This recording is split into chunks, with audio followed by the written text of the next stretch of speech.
Namaste Yogis, and a very warm welcome to this week's Abhyasa. Very excited to be adding the learning component to our journey. Let's begin our work. Bring your hands into Namaste, and we start with the first two Yoga Sutras.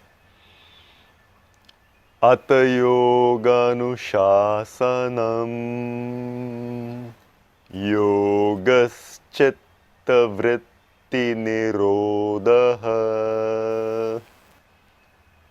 Be aware of your own sankalp as we've begun the 21 days of trying to live our best life.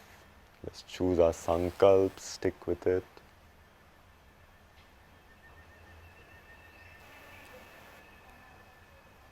Stating it 3 times.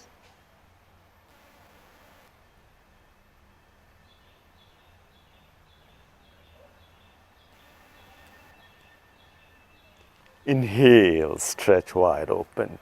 Start to pivot your entire practice on the breath. So you can start your Soham chanting.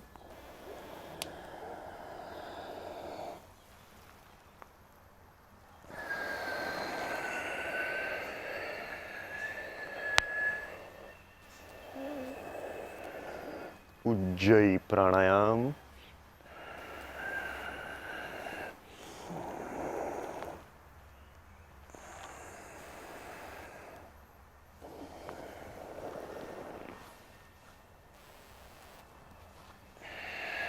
Kapalbhati.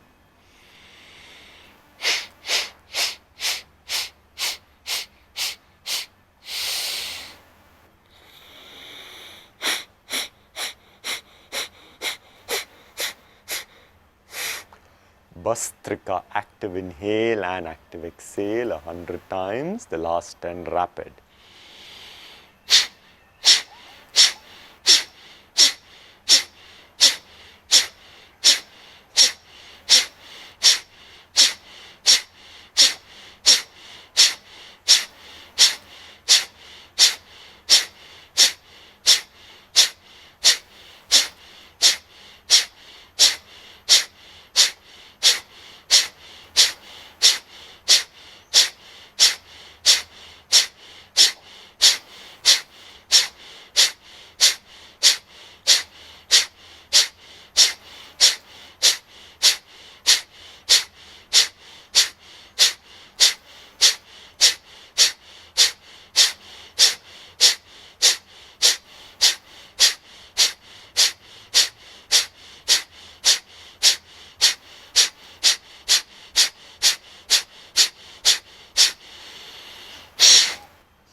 Hold the breath.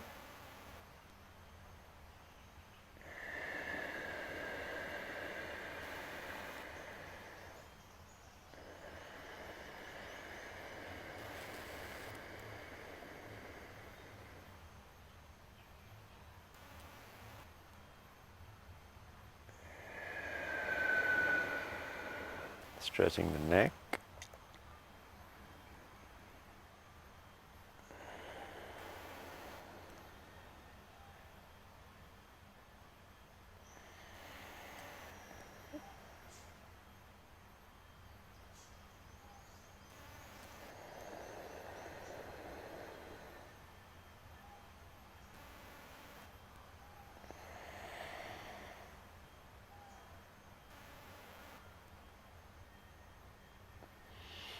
Beginning to move your back. So we do this first.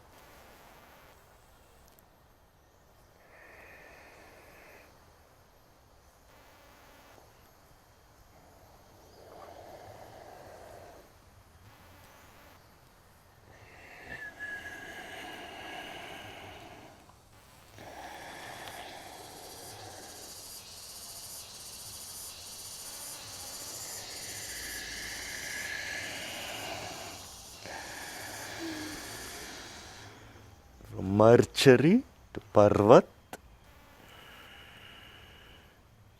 Just opening the calves, shoulders, back.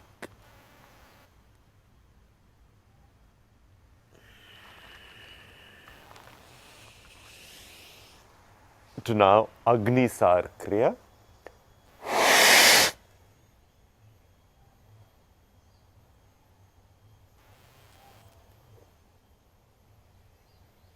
Moving stomach in and out or sides in Noli.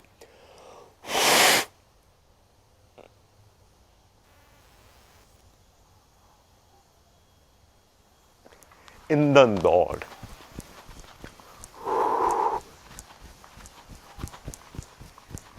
So the body gets into rhythm.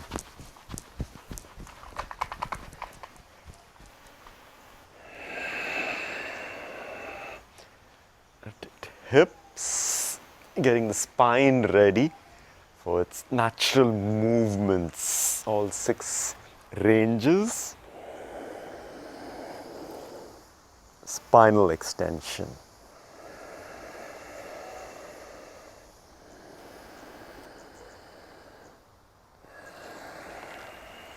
Lateral flexion.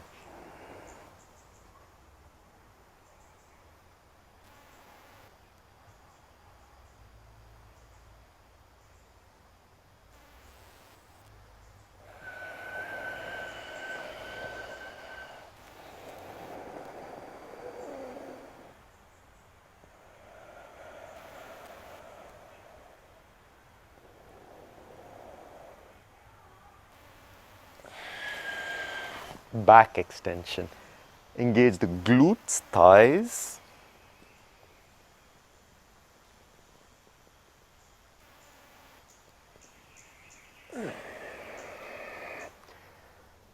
Back flexion.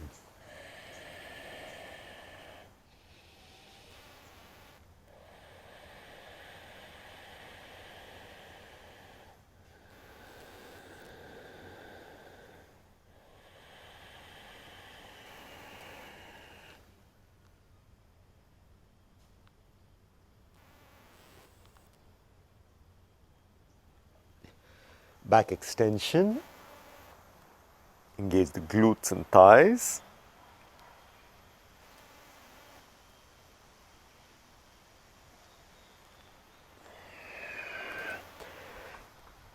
And forward fold with a twist.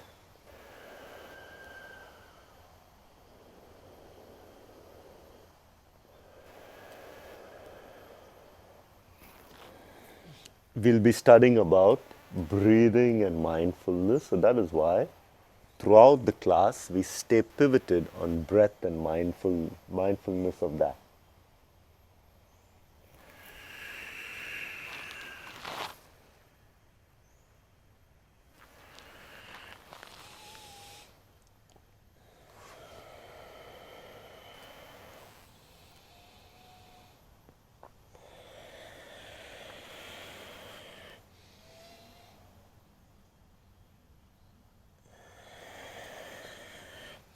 Hamstrings.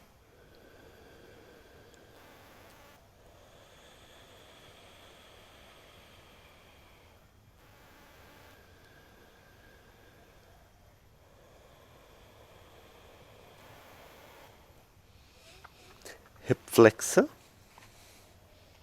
Gentle stretch.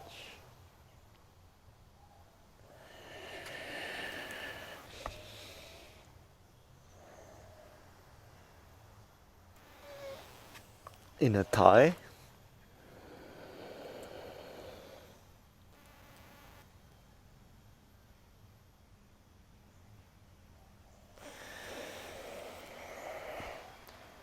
Thigh.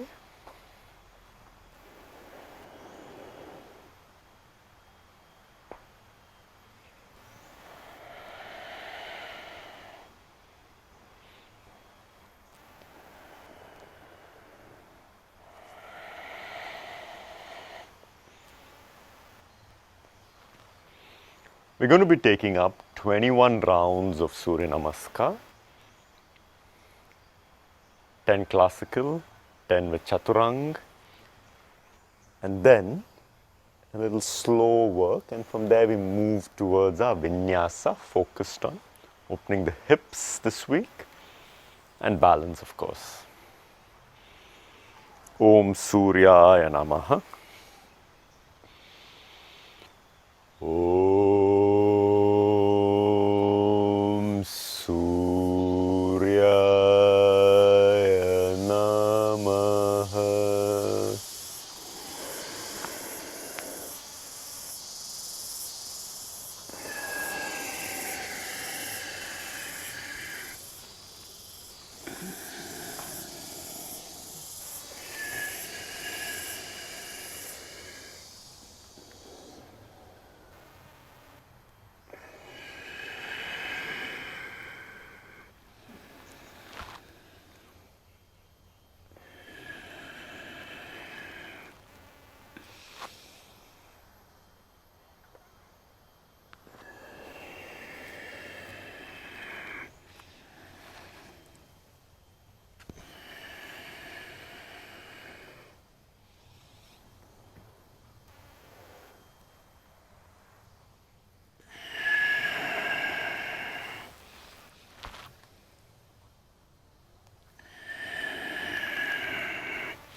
This is energizing our body in ways that are sometimes not quantifiable. It's not about just the cardiovascular system, neither is it about calories. It's predominantly about aligning one's inner cosmos, one's inner solar system to that of the sun itself as a source of prana.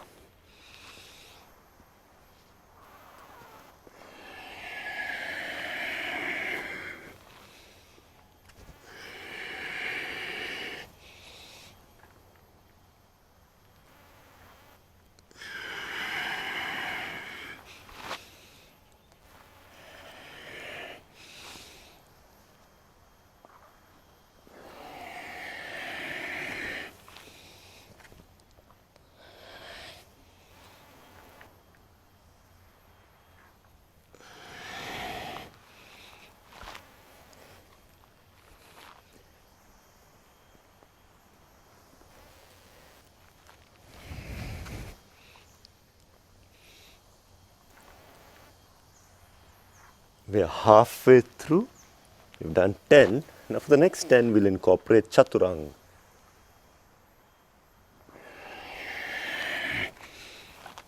Palanko Santolanasana, Chaturang, Urdhva Mukh Dhanur, Parvat, and continue.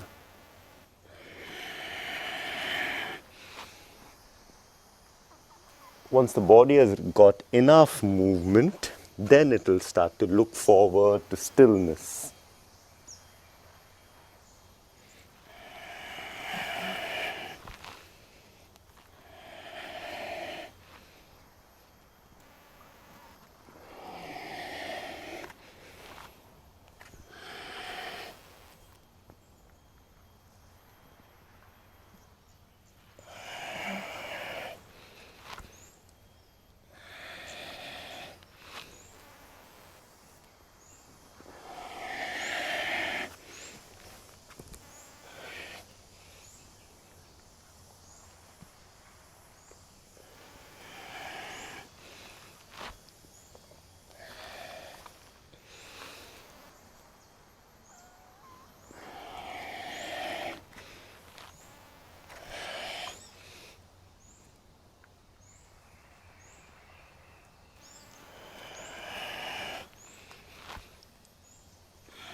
Last 5.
And the 21st round, Soham.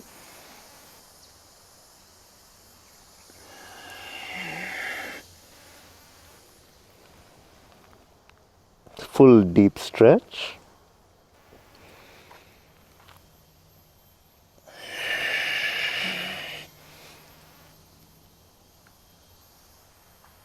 Express the back. And just stay in Parvat, just let your breathing come back.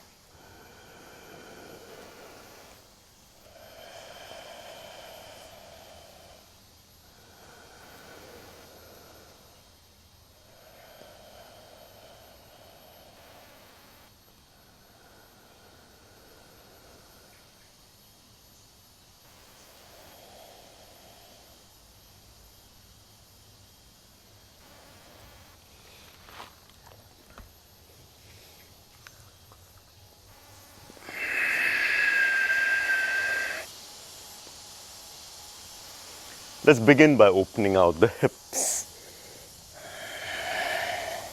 Lizard pose.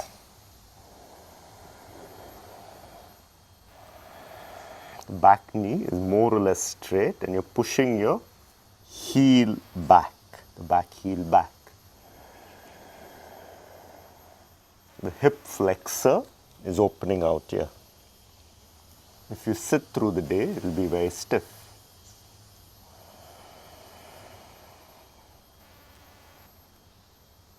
A lot of us need to open our hips for the meditation pose to be longer.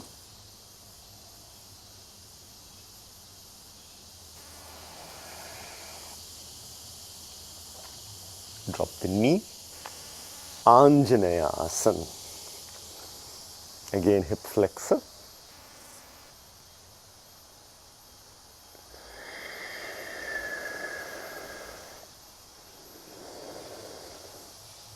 Drishti is fixed.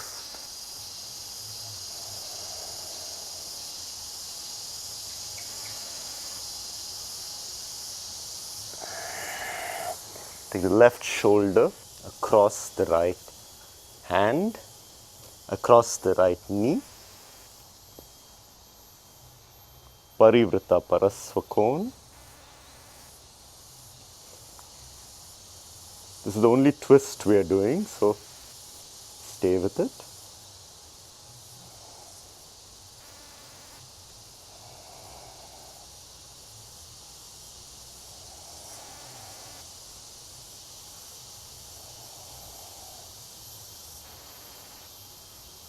And those who can, drop the back knee on the floor, and if you can't, stay with it.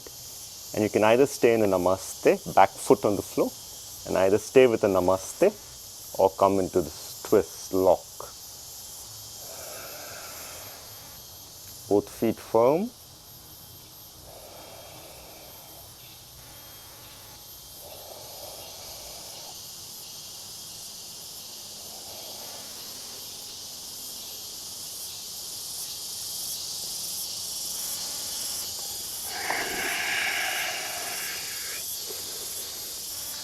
Other leg in the front. Start with the lizard pose.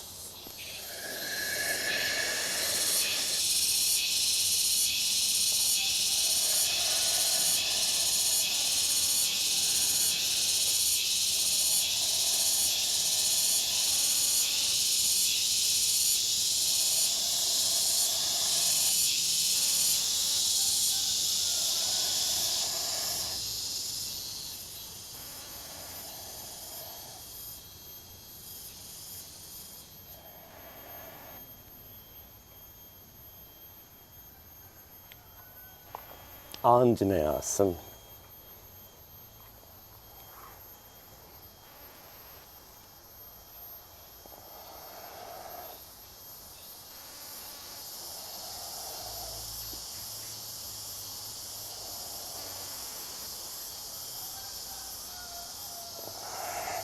Taking the right shoulder across the left knee.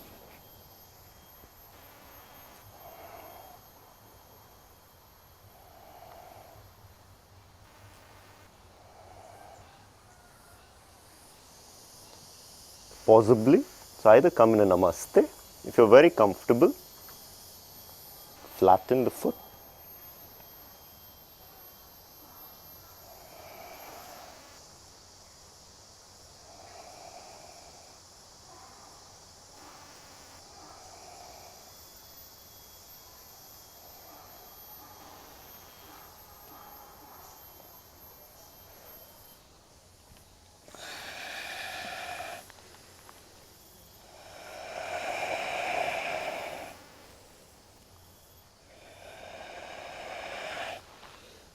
From there, we start to move into balance.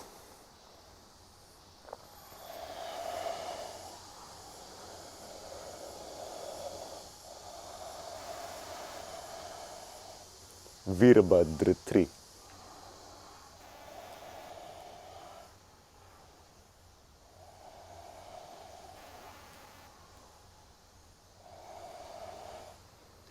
Ardha Chandrasana. Expressing the back leg.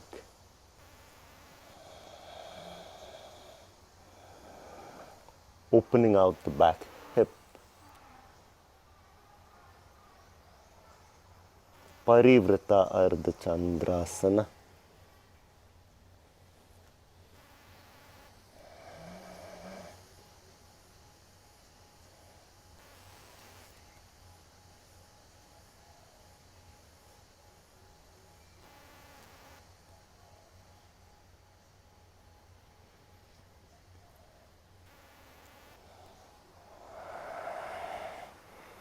And a posture that we haven't done for a while.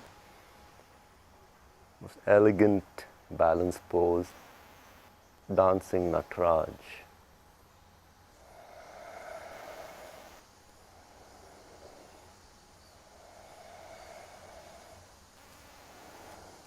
Three more breaths.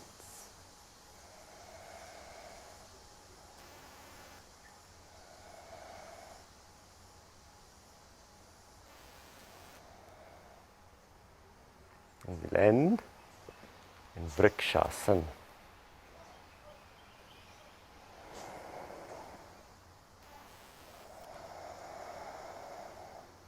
Rooting into the ground and rising up through the spine.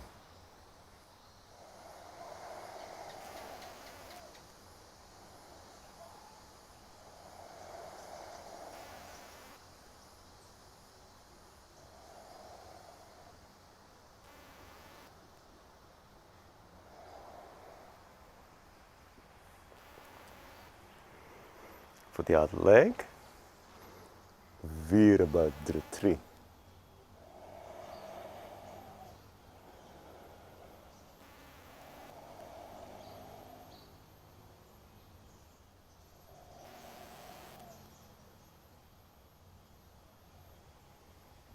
Ardha Chandrasana.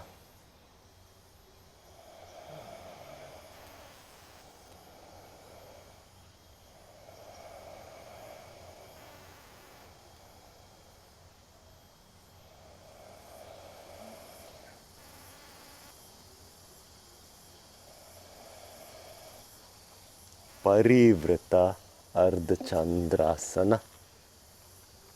Now see that your hips are squared and you're twisting.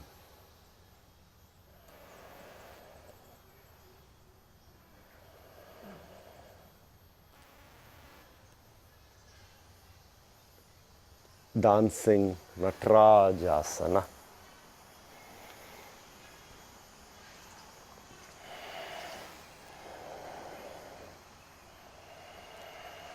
Five breaths here.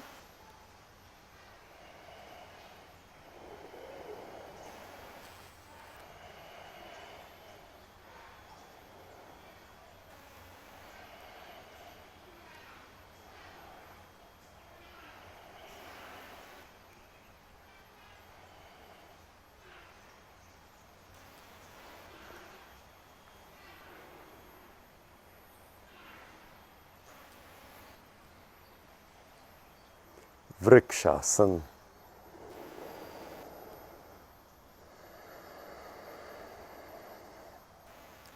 Root rise.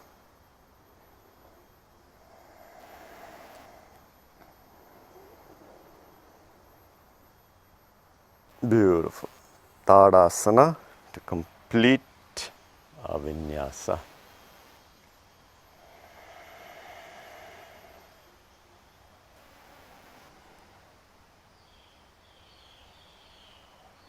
Let's begin to strengthen the lower back. Sarp Asan and Shalab Asan.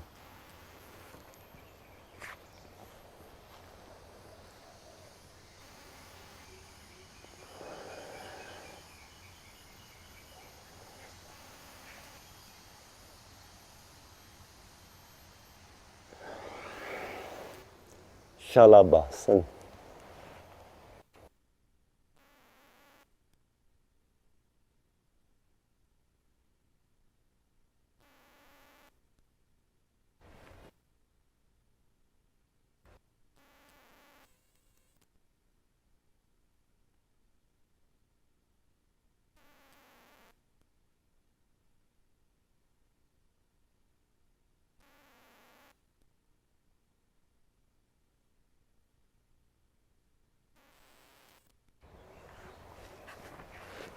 And stretch the lower back into Chakrasana.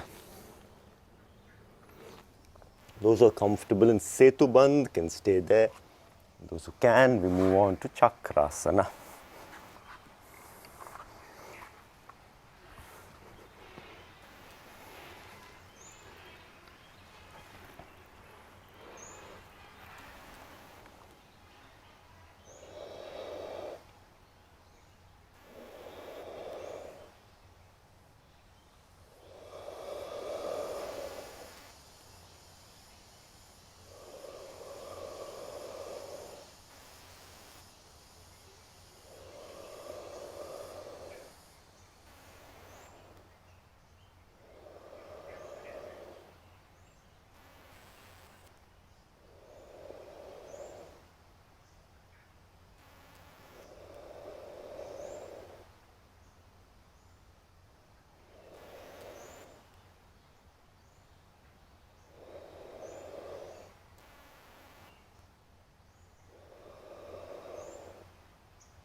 Coming back down.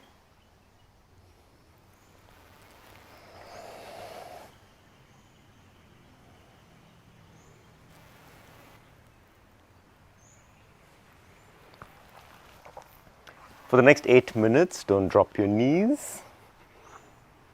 Starting with, and even try not to bend your knees, starting with Naukasana. So with the ball of the foot, push out. So the toes come in towards you, but you're pushing out with the ball of the foot. That will engage the thighs, pelvis. Keep pulling in the core.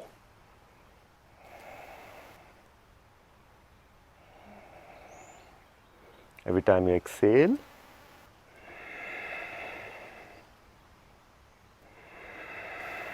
now count on your left little finger. Come lower, then right little finger, left ring finger. So count your breaths. Soham, right ring finger like that.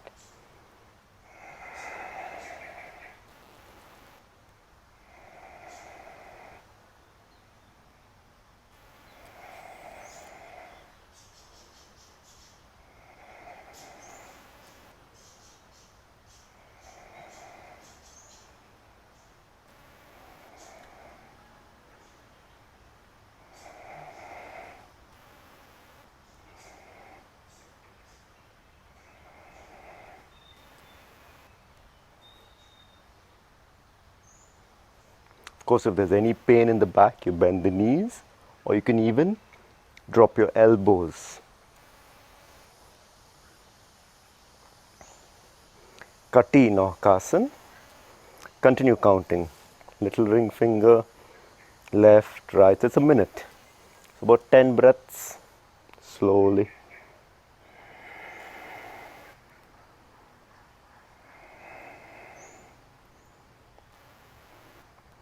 Yes, getting stronger daily.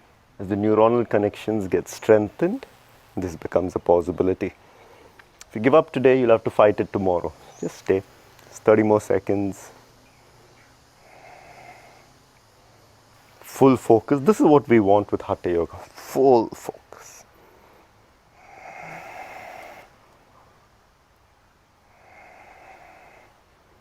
Pelvic flow in, mool bandh.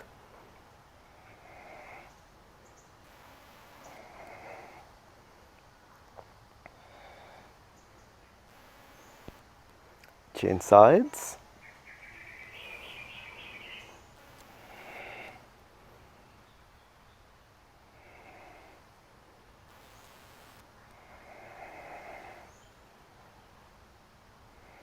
If you need, keep a smile on the face. It will help you to stay relaxed.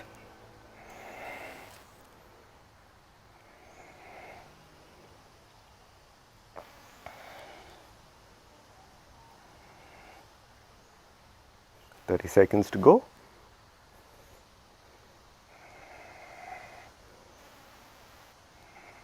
I keep doing all the poses with you, so we're connected in sweat and spirit.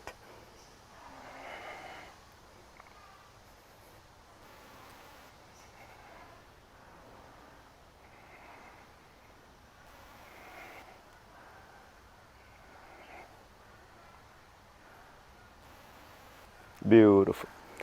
Bend your knees here. Don't drop your feet. Okay. Hands are here. Pull in the pelvic floor and lift and drop so that the core gets tighter. 2 more times.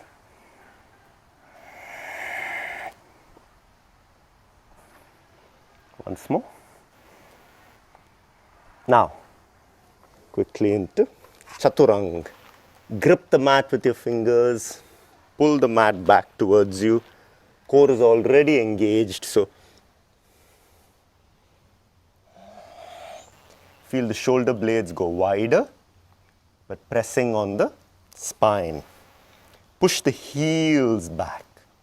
Thighs have engaged. Abs in.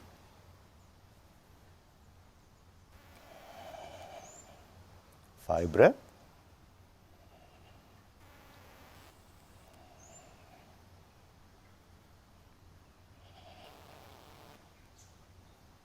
And up, Santolan.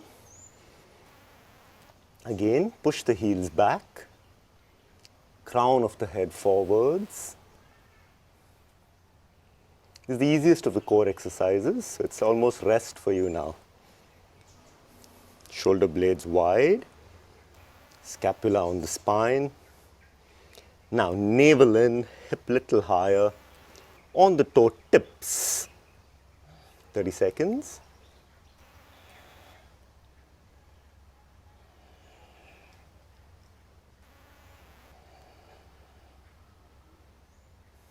Thighs engage. Lower back less curvature.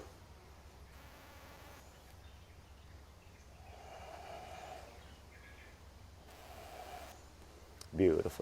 Take a step back and a step back. Drop your elbows. Dolphin plank for 2 minutes. The last 2 minutes of our 8-minute core routine.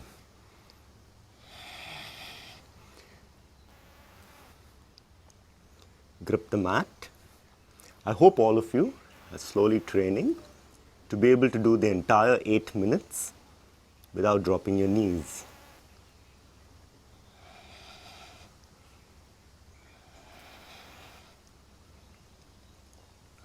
Push the heels back, abs in. Just go through the first 1 minute, and then you will start to focus.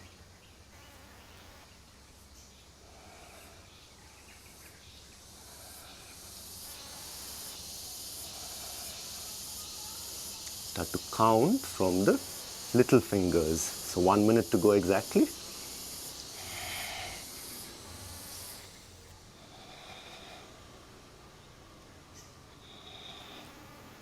Use your legs, use your abs.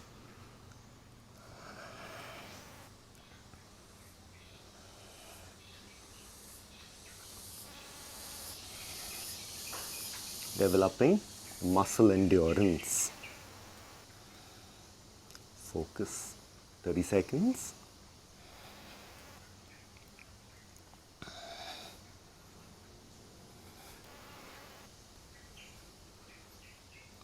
If you're not sweating now, you're probably not a mammal.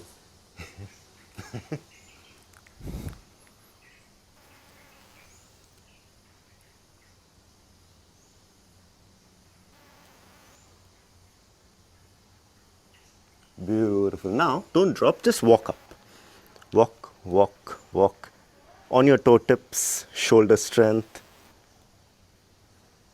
Push the shoulders in, drop. Hands like this. The pinkies, the wrists, the elbows touch. Knees in the front. Elbows into the navel, to the stomach. Head on the floor. Legs back. Torso up. Engage thighs. You can avoid this during periods, but otherwise.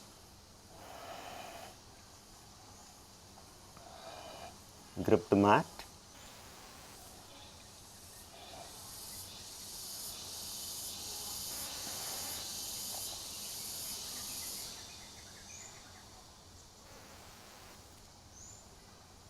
Drop back. Bakasana.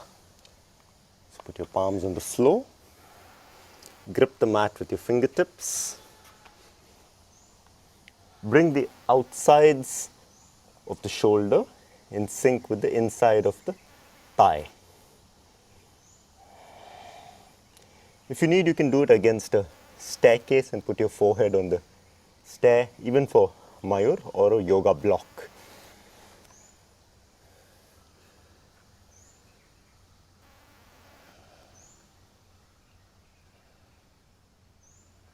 Five breaths. Very beautiful posture for your focus.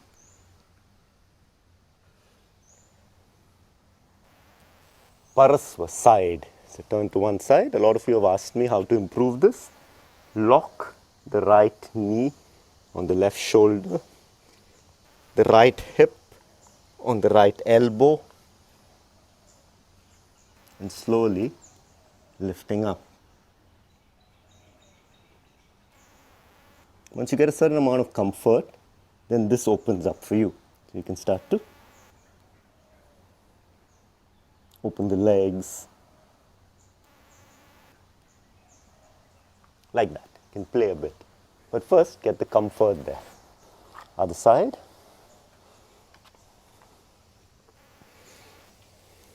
The last bit of strength work we have. Hip on the left elbow. Navel, abs in. Pelvic floor in.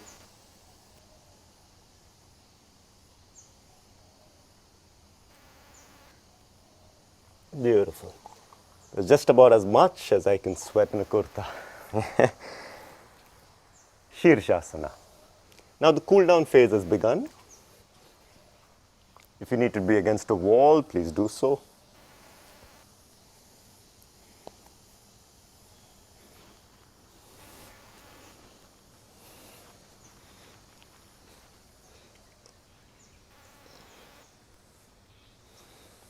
Sit with that you're engaging your inner thighs, pushing through the balls of the feet.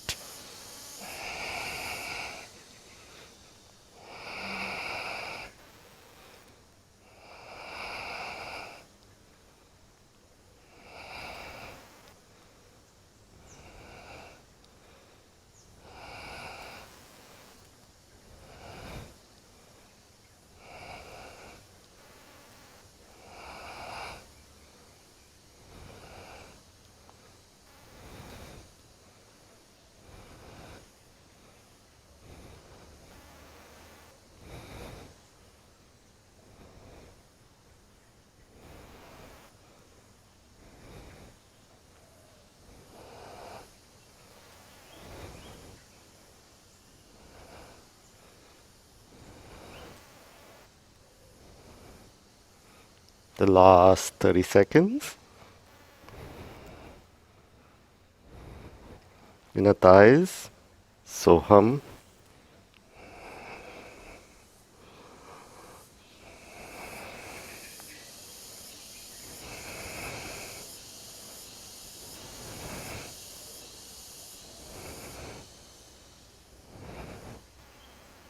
Coming back, stretch.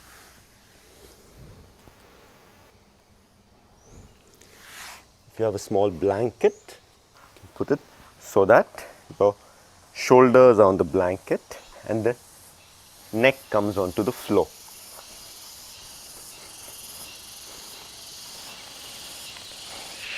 Sarvangasana.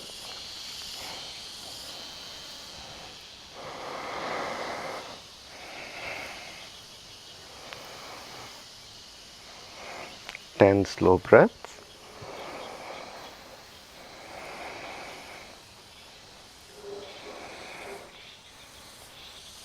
Inner thigh, feet engage.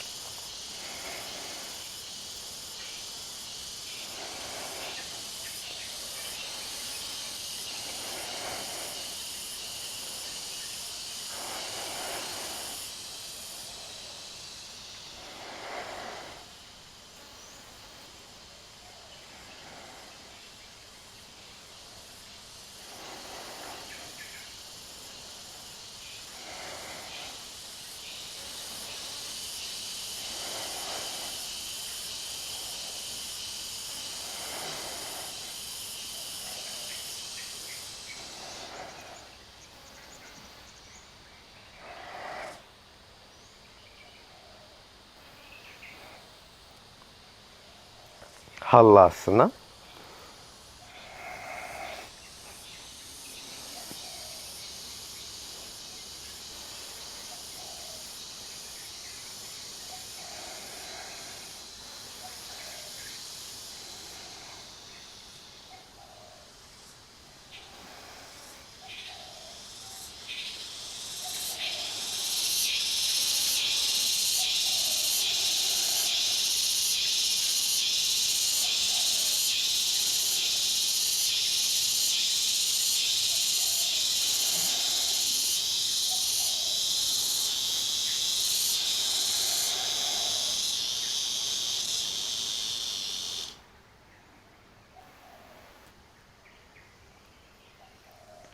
And as a counterpose to that, take on Matsyasana.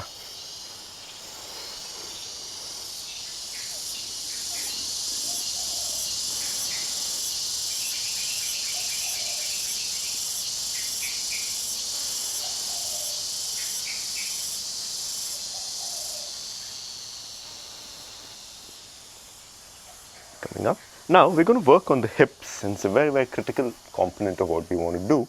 So we take on this pose that sometimes we call as a fire log, or like a double Kapotasana. So this leg, the bottom left leg, is calf perpendicular to thigh. The right foot on the left knee, the right knee on the left foot. Don't slide it down, it becomes very easy. Up, glutes, perpendicular, start to drop down.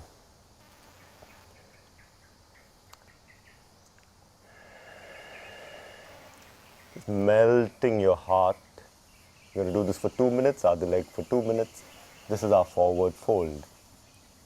With the eyes closed, just allowing your heart to melt down.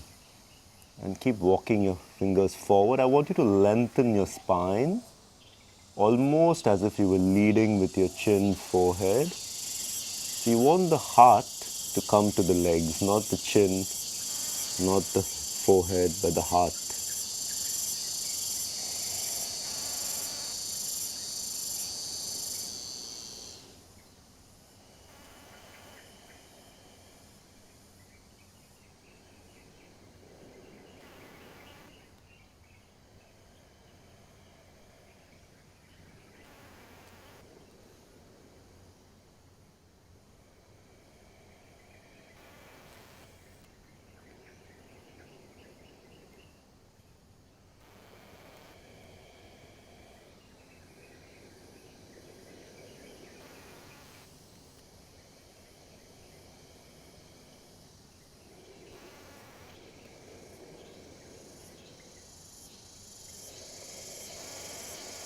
Deep mindfulness of your breathing.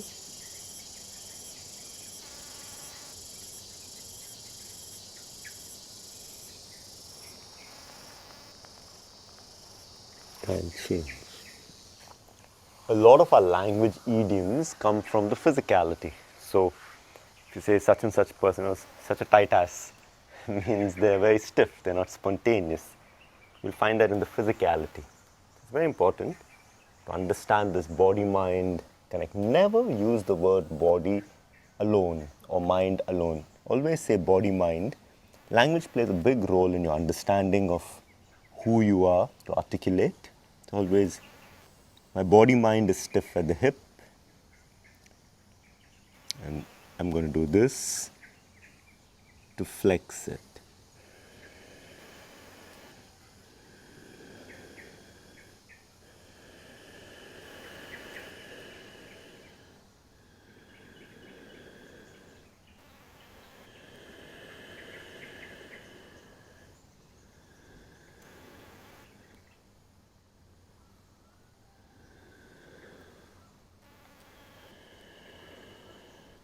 In yoga, we are trying to get this distinction between the self, the witnesser, the witness, and the body-mind as things that are changeable. It's part of Prakriti, nature. Just watching.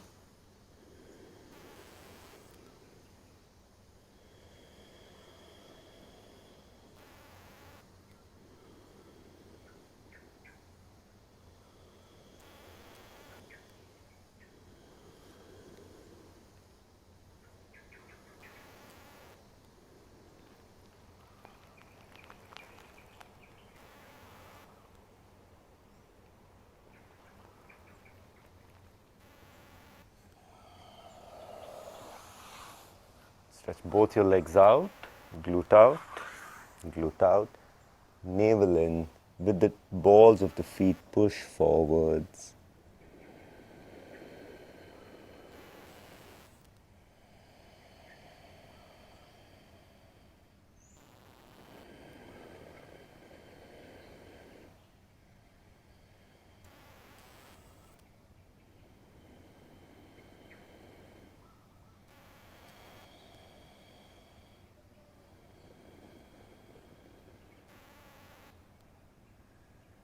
Melting the heart.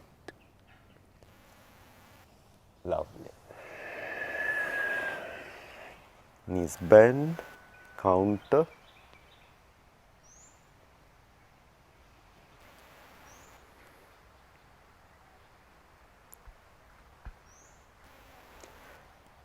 It's time for Shavasana. So for the next 2 minutes, just completely relax, taking the longest possible breaths you can manage, the deepest 7 slow breaths.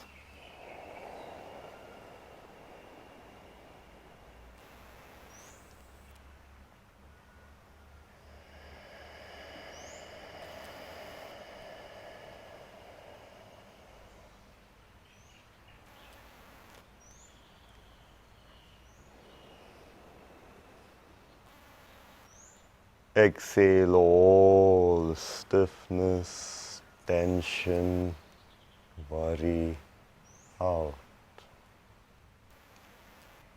Inhale fresh prana.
Moving your fingers, toes, stretch the body. Turn to the side.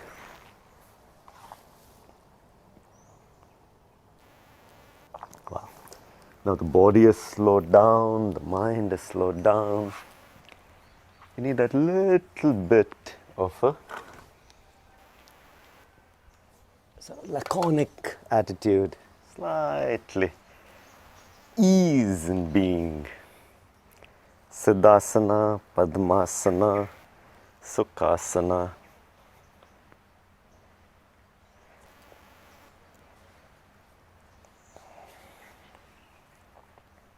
Just take a breath to see whether you're comfortable in your seat. You can be there for the next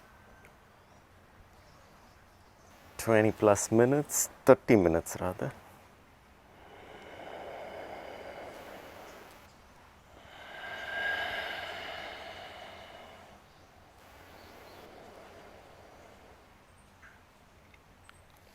Nadi Shodhana Pranayam.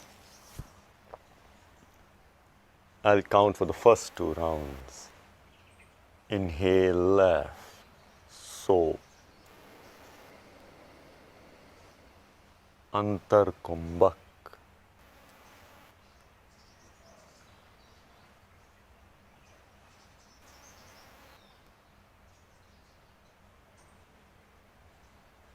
Exhale right, hum.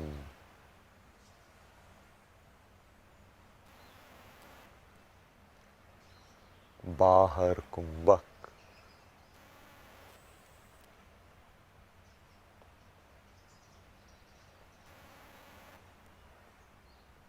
In right, so.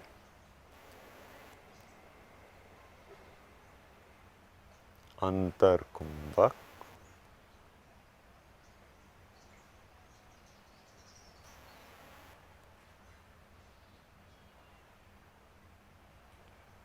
Out left, hum.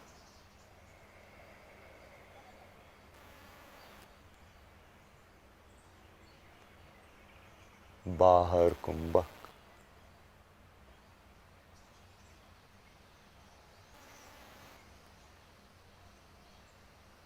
In left, so.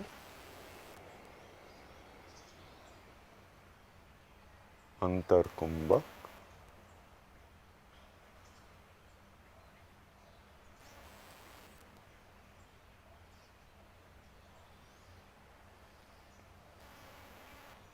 outright hum,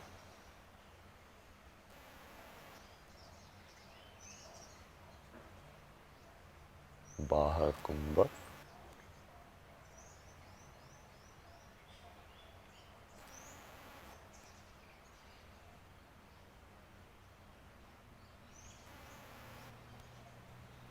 in right so, Antar Kumbhak,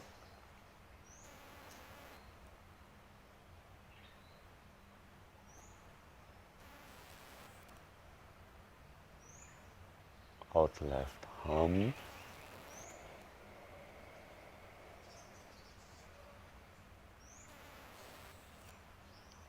Bahar Kumbhak.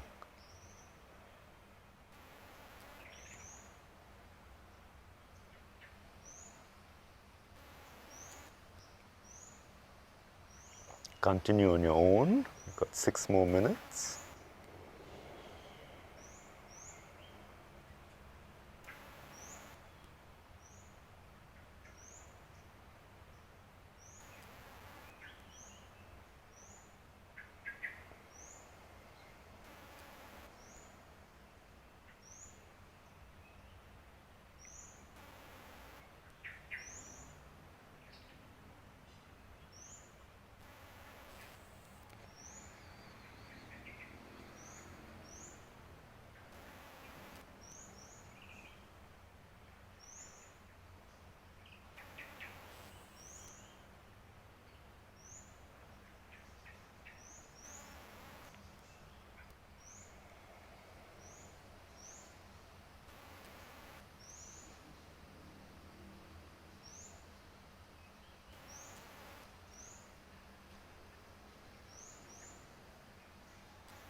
Three more minutes.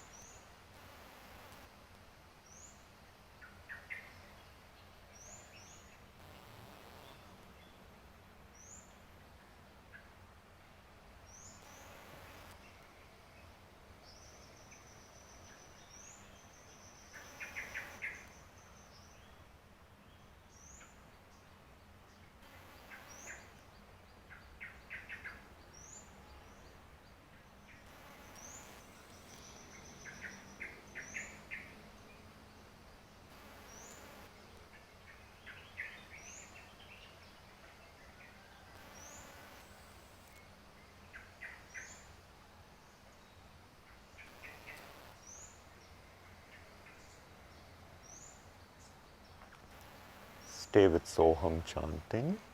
Keep the eyes at the eyebrow center. It's very easily here. Your hand may be moving, you may be breathing, but the mind may be all over the place. So bring mind to what you're doing.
Mahabandh. Bahya Kumbhak. If you're having periods, only Jalandhar.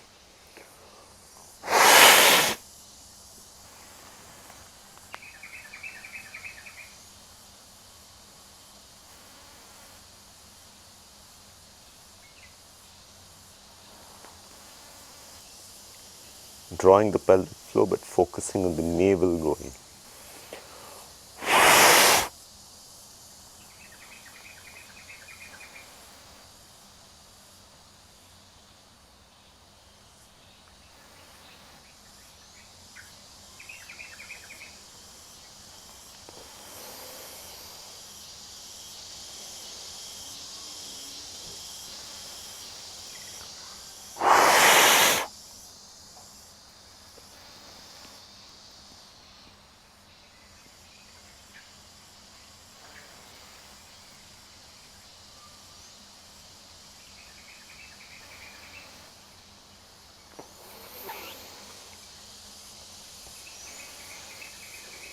Om chanting. Aum.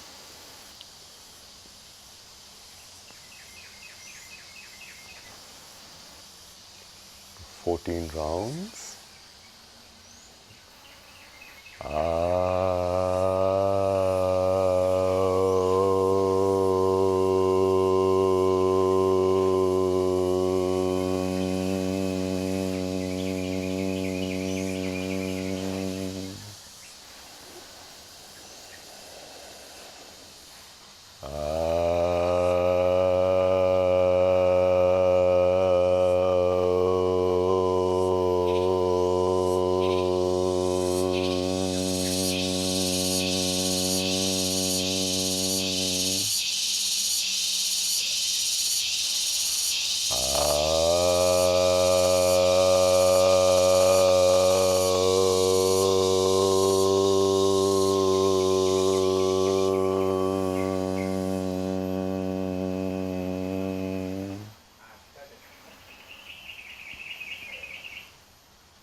With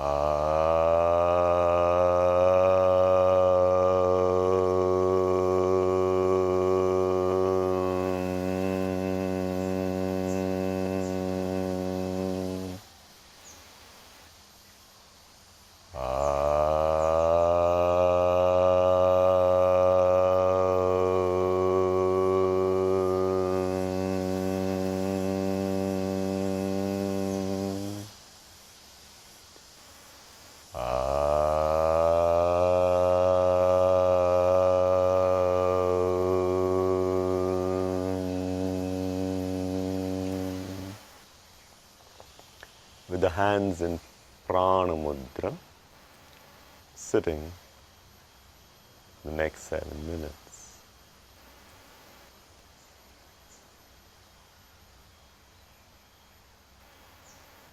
Mata Pita Guru Devam. Be aware in the heart space of your mother, saying thank you, Mummy, Mother, offering your gratitude.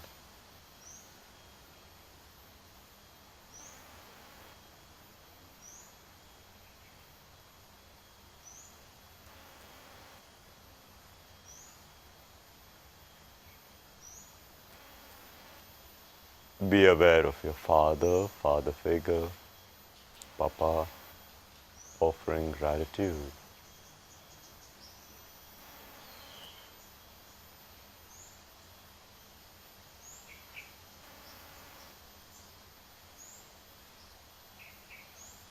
Be aware of your guru, teachers, offering gratitude.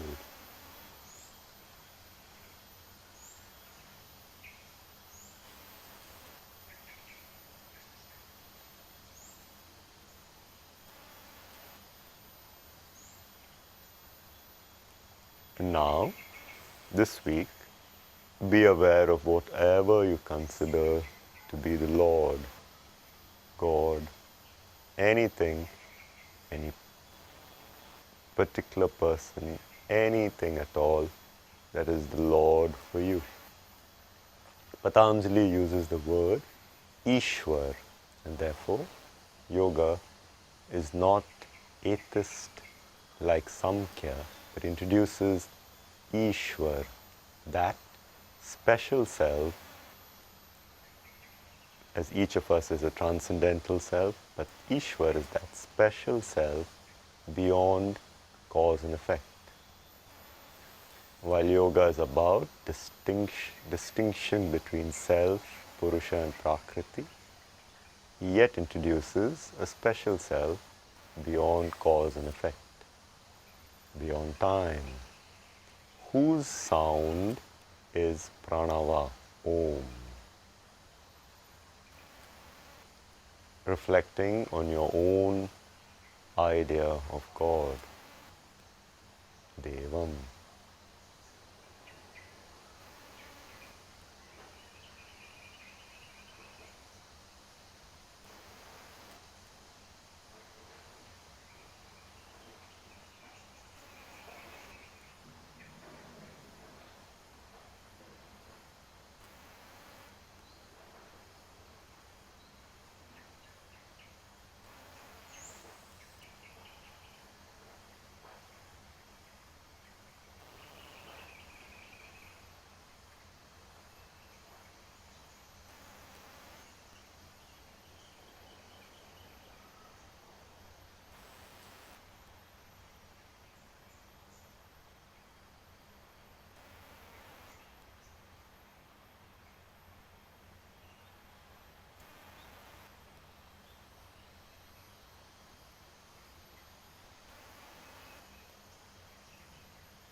last breath, focused on your sankalp.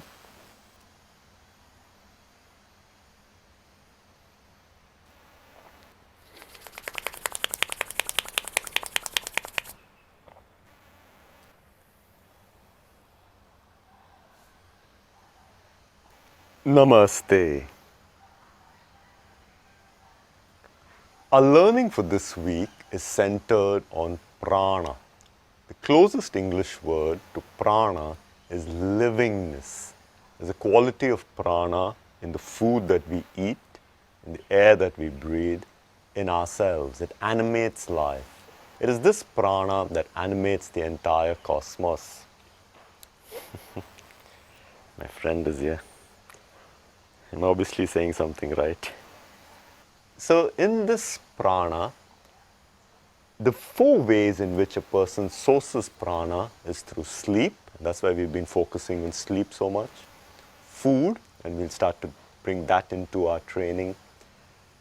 Exercise or yoga, and right thinking.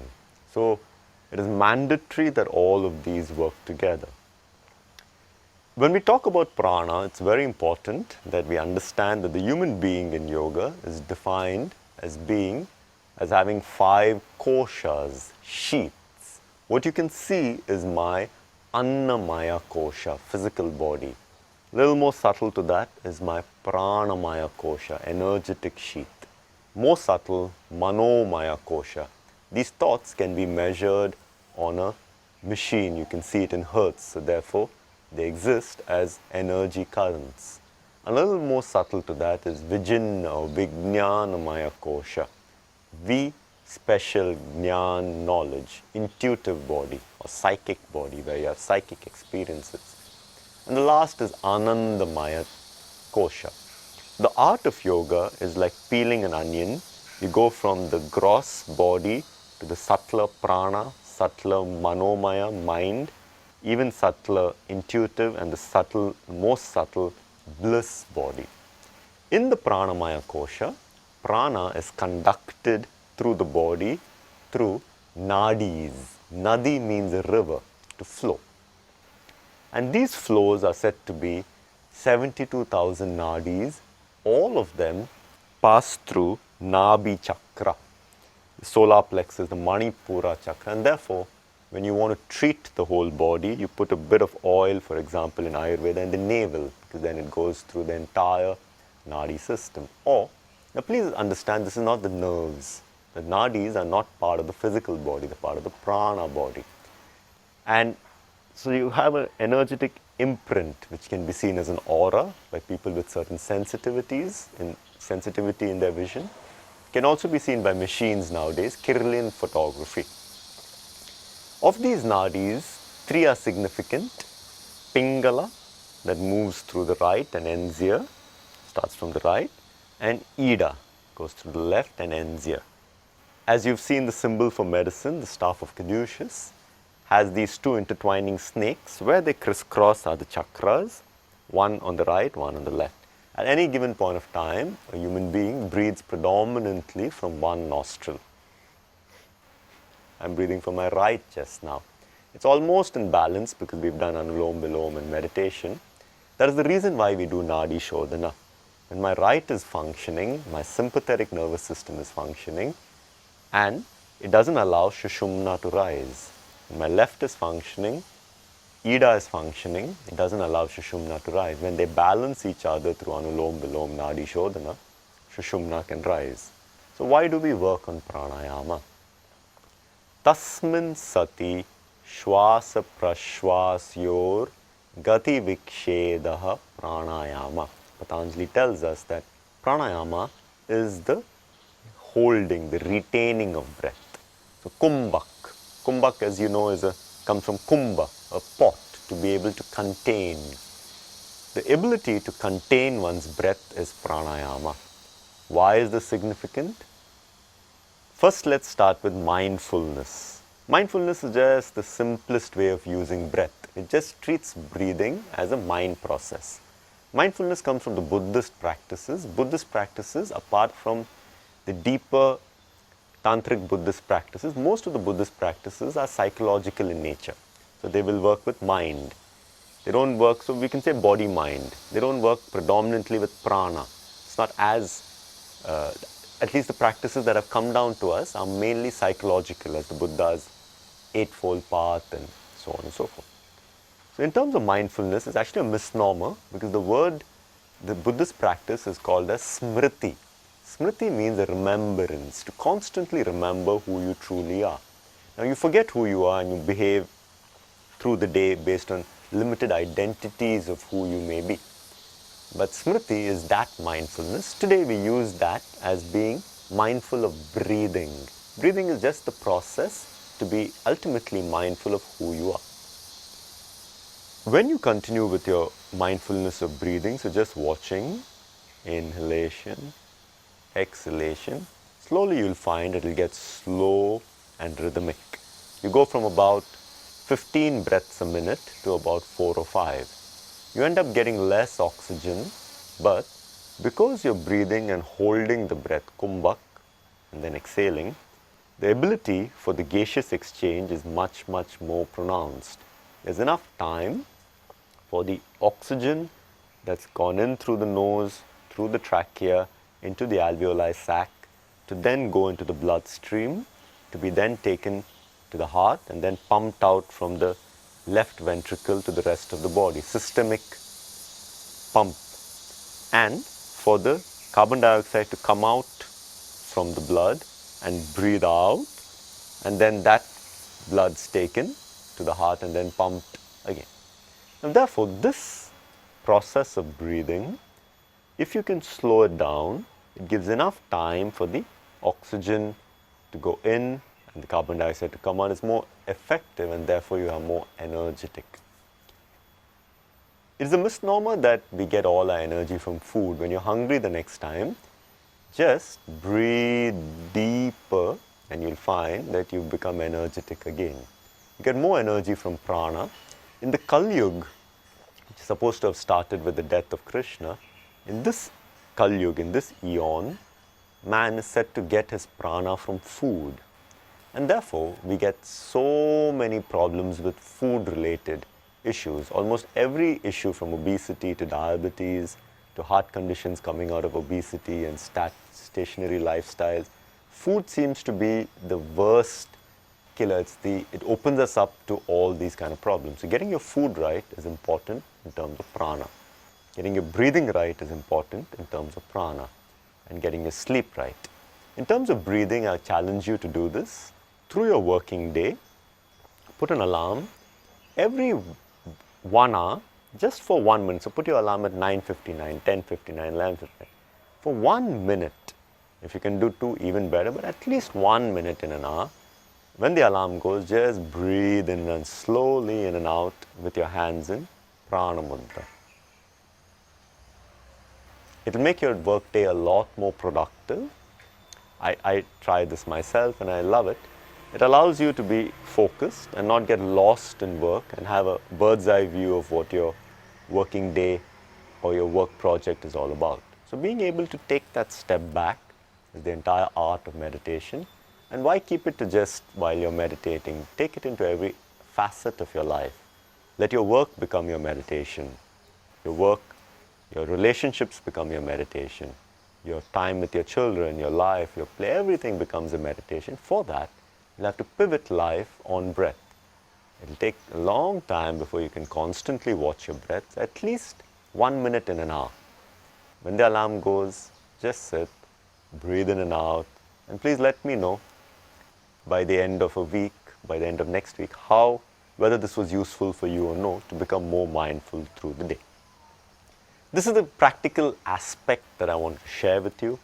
And of course, when we catch up at Campfire on Saturday, on our live session, we'll go through your questions, we'll go through a lot more about what we can do. We'll do a meditation based on breath work, just watching the breath. One of the most beautiful ways to meditate. You don't need any external paraphernalia. You don't need any belief system. This is very important. As a human being, you breathe, breath is in you. Can I just watch my breath? Can I become meditative with that without having to believe anything anybody tells me, any book, anybody tells me, any concept, not required. Breath is fundamental. The mind is not always connected to existential reality, but breath is fundamental. If you don't trust it, stop breathing. You'll know immediately how fundamental it is. Can I pivot my meditation on just breath? That's our exploration for this week, and I'll see you live, campfire, on Saturday morning, 9:30 India. Namaste.